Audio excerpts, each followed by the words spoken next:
I think the key was not to say no.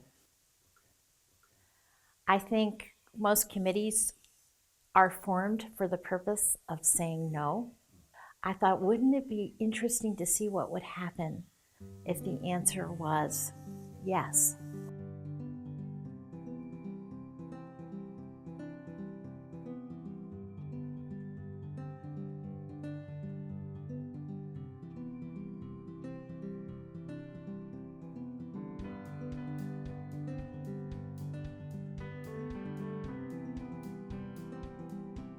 I know this is probably going to sound very simplistic, but the prayer that is the motto of South Church, put us where you want us, show us what to do, is what I pray. The Presbytery itself wasn't necessarily ready to say yes, but I was able to encourage them to say, there's more than one way of being church in this presbytery, and we can experiment. And gave South some space to be able to have their journey of discernment. I think, though, that underlying South's ability to make this transition, there is a peculiar marriage of people who are pragmatic, progressive, and prophetic. Is this what you believe God is calling you to?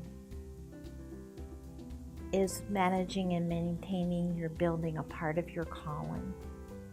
And for some churches, the answer is a genuine yes.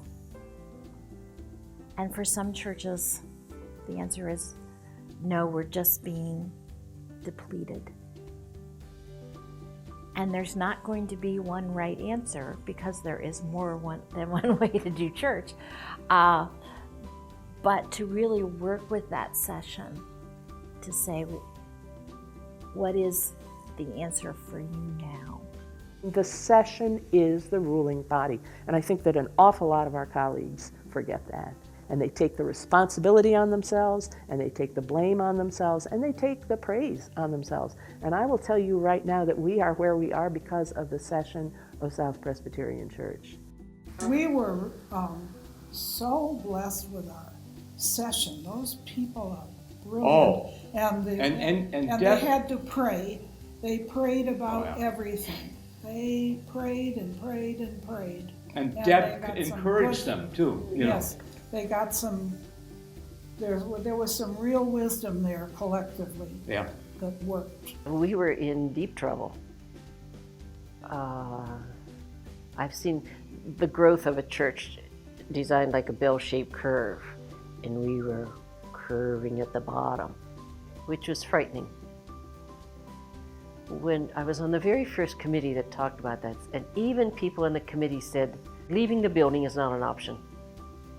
We finally acknowledged that we are not donating our money, making our pledge to support a building, and that's where the majority of our money was going.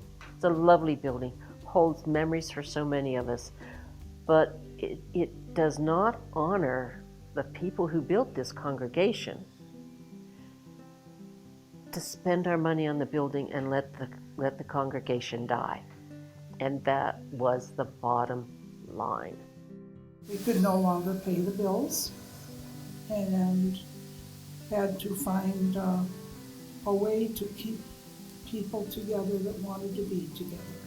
So yes, they lost a building with about 50 years of deferred maintenance, and I know it was their sacred place, and they have gained so much. They have gained even more of the city of Rochester as their sacred place. I think that's really what the church should be about, is creating these environments where people can grow. The Presbytery approved the sale of the building, and they're investing the funds to fund this new ministry of Acts of Faith. It's Shalat, subsidized housing, it's the Psych Center, it's St. John's, it's what happens at the diner, it's the Monroe Milers, it's food on Monroe Avenue, it's all those things. South had space to really discover and incarnate the acts of faith model. There's not one right answer.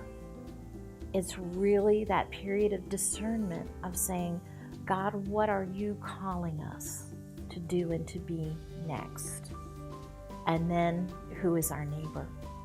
I think the key is to not let fear stop you. There will be churches that move directly into the future and new things, and then there will be churches that have to make very careful decisions about what they're going to leave behind and what they're going to take with them. And then there will be churches who really don't have the capacity to do that. And God is blessing each and every one of those ministries and is walking each step of the way with every congregation. And so you can do it knowing that God is with you and blessing you.